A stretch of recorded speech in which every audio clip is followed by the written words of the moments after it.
Hi class, in this video we are finishing chapter 8 and what we are going to start with is a discussion of attachment. And this is not childhood attachment. This isn't Mary Ainsworth's strange situation with the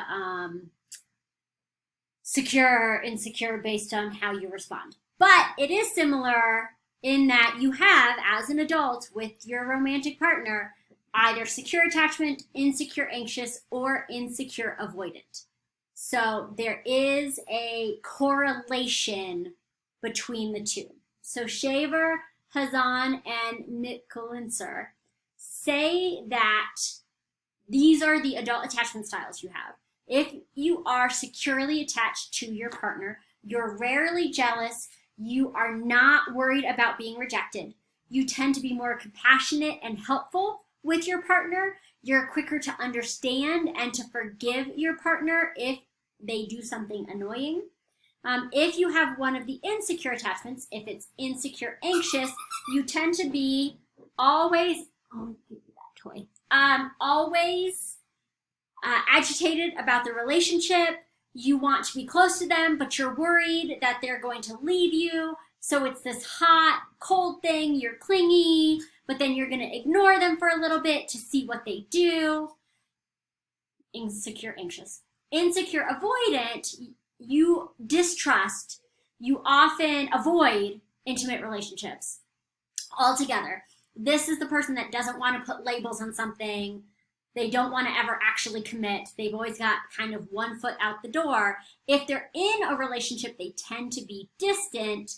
They're going to signal their partner to keep away precisely when intimacy would help them the most, like after a big setback in their life or an injury of some sort.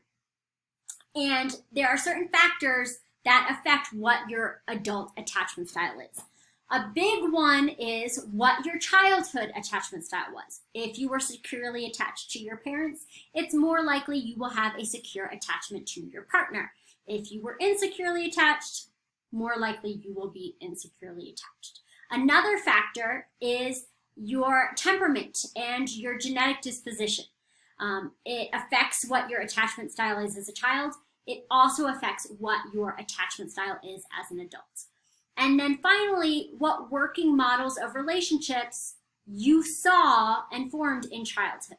If your parents had a secure attachment, you are more likely to have a secure attachment. If your parents had an insecure attachment, that can affect the kind you have as well. So the Minnesota Longitudinal Study of Risk and Adaptation looked at children throughout childhood and into adulthood. And they found that kids who are treated poorly or lack a secure attachment may end up on a path that makes committed, healthy adult relationships difficult. So as kids, these children tend to have trouble regulating their negative emotions. And then as teenagers, they have trouble dealing with and recovering from conflict with their friends, their peers. And so as adults, they tend to protect themselves by becoming less committed with their partners in their relationships. So this becomes a self-fulfilling prophecy. Over time, their partners get annoyed about offering repeated assurances, like if it is insecure anxious, or trying to offer support and getting it rebuffed in the insecure avoidant category. And this fear of rejection elevates the chances of actually being rejected because eventually those partners are going to give up and end the relationship. So then ending that relationship reinforces the idea that they're not worthy of love and they're not going to have a happy, secure relationship. So your attachment style as a child can lead to the self-fulfilling prophecy of having that same attachment style as an adult. One positive thing, though, is that if you get in a relationship, if you have an insecure adult attachment style, if you get into a relationship with someone who is securely attached, then it is possible for it to change. So what your adult attachment style is not permanently that way no matter what. If someone who has an insecure style is with someone with a secure attachment style and they work on it, it is possible to modify it. Finkel and Arriaga found that the ability to trust a partner predicts a reduction in avoidance tendencies over time. So if you get in a relationship where you finally feel you can trust, it is possible to change it. The next thing to go over is the porcupine's dilemma. And the porcupine's dilemma says that on a cold winter day, a group of porcupines huddled together closely to save themselves by their mutual warmth from freezing. But soon they felt the mutual quills and drew apart.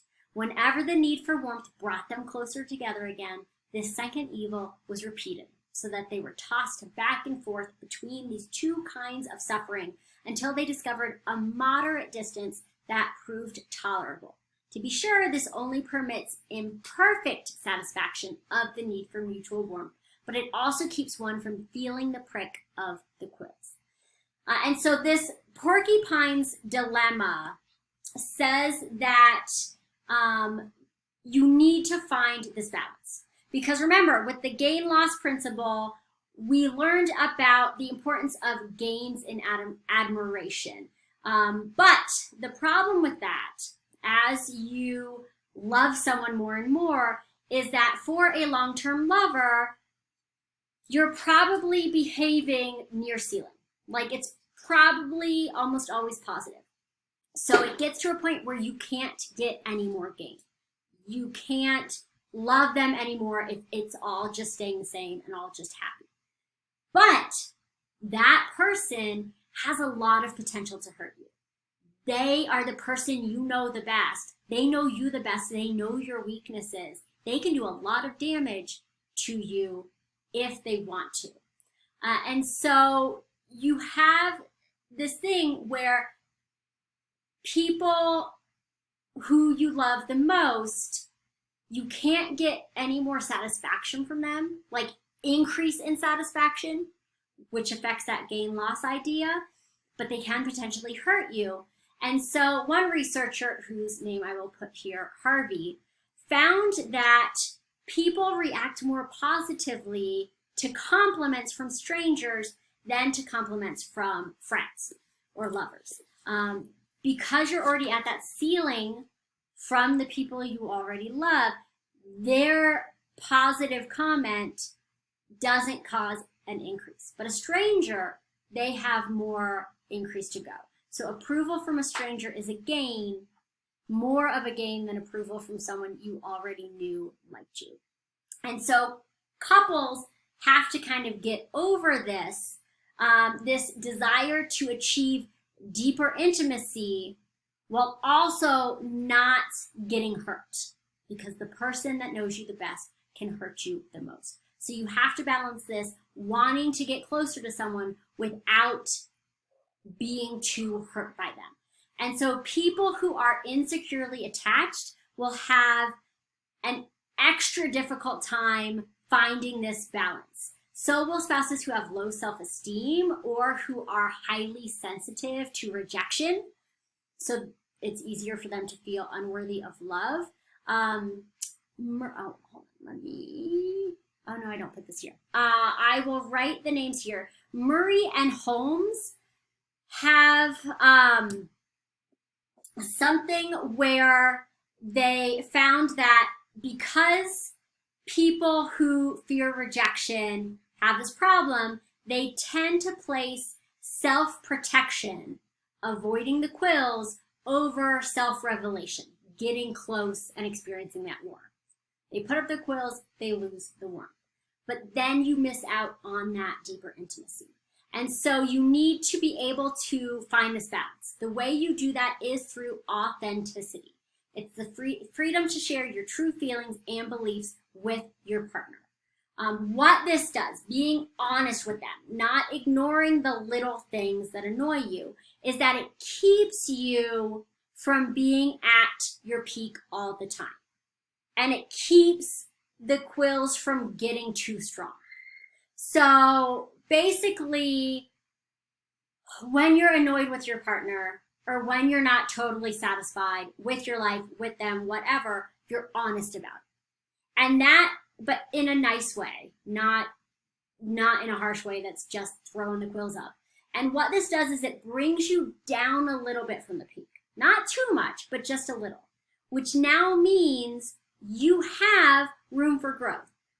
When you are positive with them again, it actually means something. It actually leads to further intimacy. So instead of just getting to peak and staying there, the happiest relationships are ones that are a zigzag.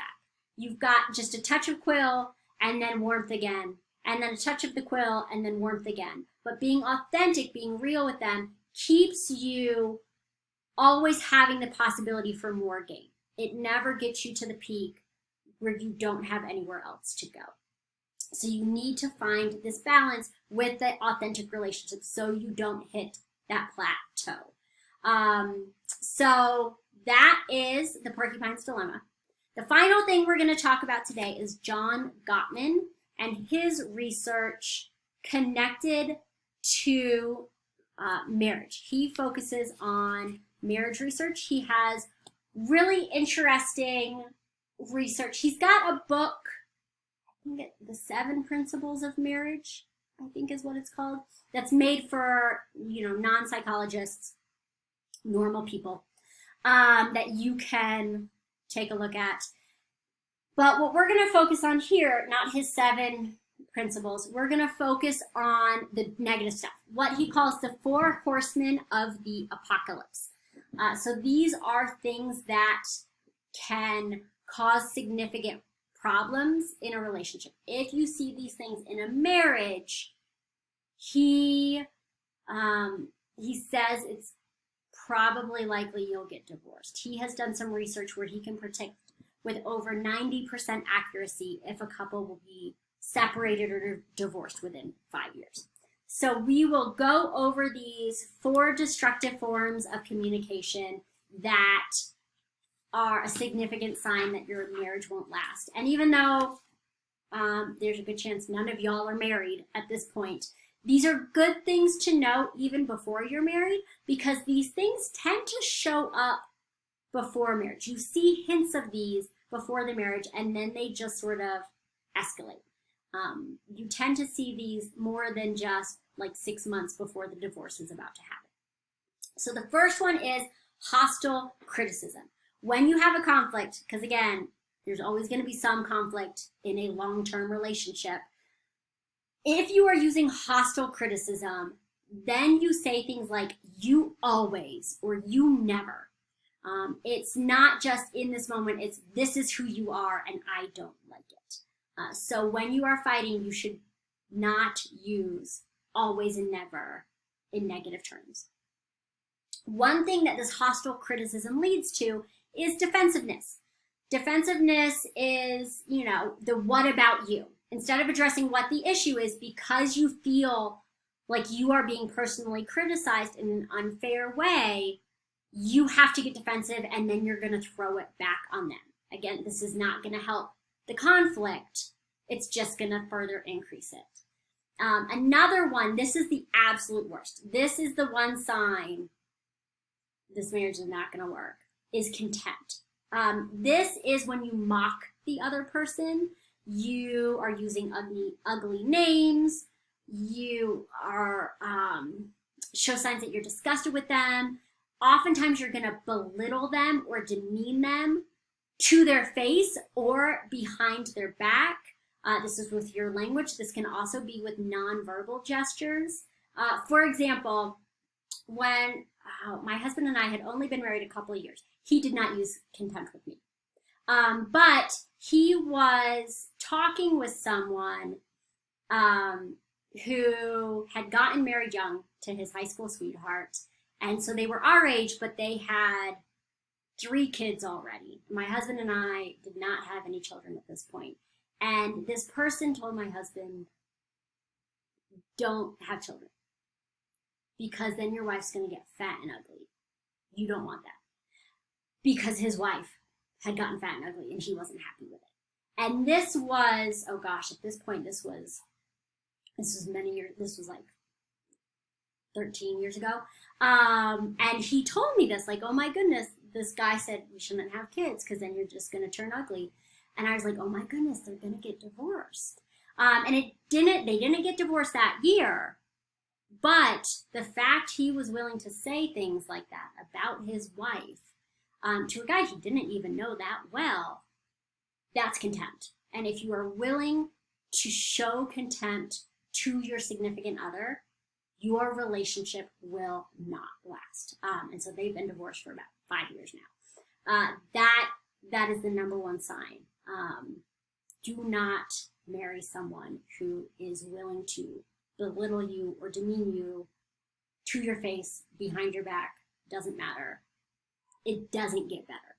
And then finally, stonewalling. Stonewalling is when you just withdraw. This person is not worth the effort. This isn't, I need we're in this fight and I just need 5 minutes to collect myself. This is just shutting down, not willing to in any way address an issue that is there. Because that's a sign that you don't care enough about the relationship to deal with the issues coming up. So these are 4 factors that almost always lead to divorce. So what are some good things you can do? And for these positive things, especially like straight talk, this is not just with a significant other. You can use straight talk with, like, if you're having a conflict with your roommate too. Straight talk is when you have clear statements of your feelings and concerns without accusing, blaming, judging, or ridiculing the other person. It's effective because it helps the person you're in conflict with listen non-defensively. So this is like anti-hostile criticism. So when you are criticizing someone, you are not giving them the benefit of the doubt. You are making it dispositional. This is who you are and I don't like it. And so you don't want that. You want to use straight talk instead. So in straight talk, this is where, well, let me tell you about the Finchman and Bradbury one, and then I'll give you an example.